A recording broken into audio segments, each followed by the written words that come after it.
Hello everyone, AmyR here with Prairie Paper and Ink, back with more Valentine series cards that aren't actually Valentines. If you've seen my previous videos, you know what I'm talking about regarding Valentine themed cards that I like to make that are more open-ended for friends, thank you, kind of gives more use rather than being stuck on just Valentine's Day. So I'm using the Simon Says Stamp Pawsome Love stamp set that is just adorable. And I have a couple of the images and a little heart from the set lined up in my mini MISTI, and I am stamping them with Simon's Intense Black ink onto Neenah Classic Crest Solar White 80-pound cardstock. This is my favorite cardstock for Copic coloring. This ink is great. It's Copic friendly, all that fun stuff. So I've stamped the images a few times just to give them, a more crisp outline. And then to start off here, this is real-time coloring. I try to remember to kind of have a little snippet of it at the normal speed before I edit it, in the video and speed it up so that we're not just sitting here forever. But I know it can kind of sometimes be like with some of my editing, I know some people are like, I wish I could color as fast as you. Like usually even this speed right this second is about 2 times speed. But then I'm really going to speed it up because otherwise it just gets boring, at least for me anyway.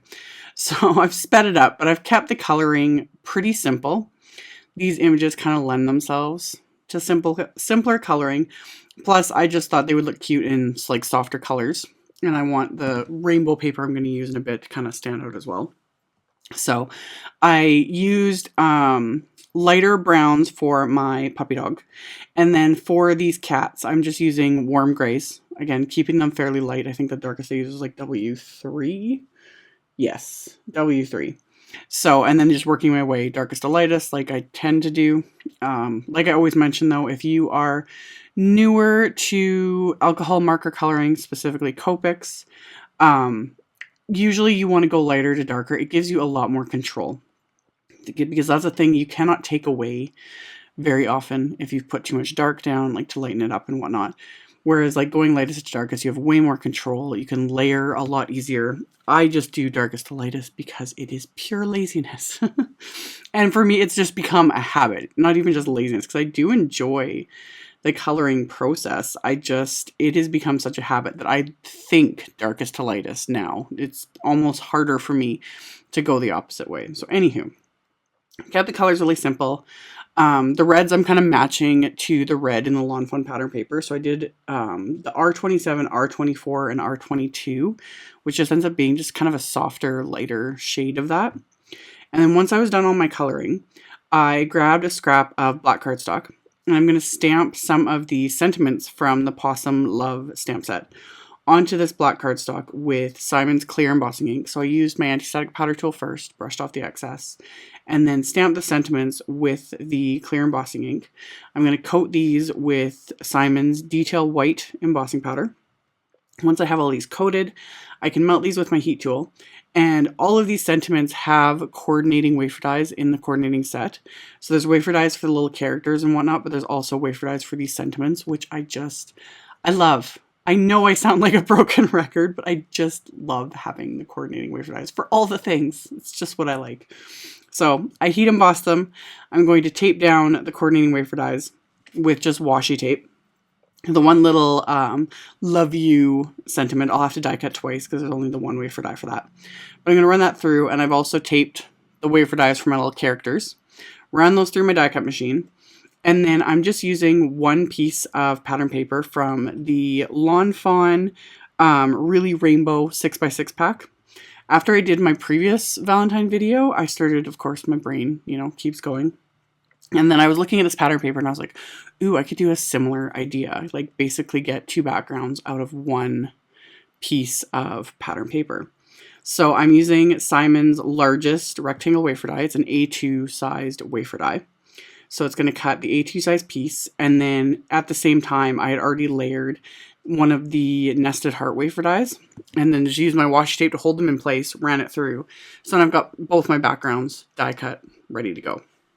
And then on the inside of both my cards, I took those same stamps that I used and colored for the front, and I'm just going to ink them up with Broken China Distress Oxide ink.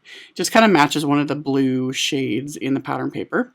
So I'm going to ink up the image with the oxide ink and stamp that onto the inside of the card. And I'm going to do the same with the second card base. And then once I have this one stamped, I took the remaining little bit of pattern paper after die cutting the background for my card fronts. I took the remaining, there's like almost 2 inches left over, not quite. So I took that and I actually just trimmed it down into 2 strips, and I'm going to adhere those to the inside of the cards as well. These are fairly like clean and simple sort of cards, so I just decided to keep the insides fairly clean and simple as well, but didn't want to waste, of course, any of this pattern paper. So I'm just adhering the pattern paper into place, just using my little Xyron tape runner. So I'm going to adhere that and then flip over my card base and trim off the excess. And then on the insides of both of these cards, I'm just going to adhere that little love you sentiment. And then I'm going to do the exact same thing with the second card. I'm going to add the little strip of pattern paper, get it adhered into place with my Xyron tape runner, trim off the excess after I flip over the card base. And then once I've got that, I'm going to adhere that second little love you sentiment.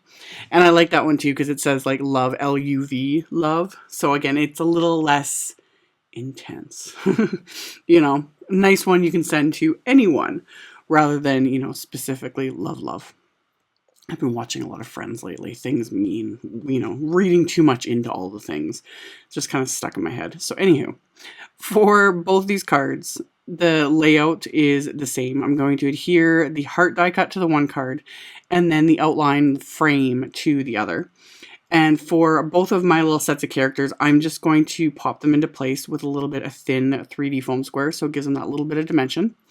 And then the sentiments, I'm just going to adhere with Simon's Craft Tacky Glue and just adhere them into place that way. So then once this card is complete, I'm going to do the same thing with the second card. I'm just going to put the tape runner on the back of this pattern paper. That's also why I specifically, taped down the dies and made sure everything was like centered and lined up before I die cut it, so that this will line up properly with my card front. The pattern paper will completely cover this whole A2 card front, and then I'll pop the little characters on with the foam tape and then adhere this sentiment into place, which says Happy Valentine's Day, which mean puns, cutesy images, puns, large florals, like anyone who's watched me for a while, you guys know what I like. So adhere that into place, and as always could leave it like this, but I have a ton of embellishments in my stash. So I pulled out, these are just little shape sprinkles from Doodlebug, just little hearts. And I'm just using my craft pick to kind of pick them off the sheet and then just adhere them into place just to give everything just a few more hearts, a nice little embellishment, and then that's going to finish these cards off. So as always, I will have a link below the video to my blog post. I will have a supply list with links to all the supplies I used. So you can check that out below if you are interested. Thank you all so much for watching and subscribing and thumbs upping and commenting. I really appreciate your support. And Happy New Year, and I will see you all very soon in my next video. Bye!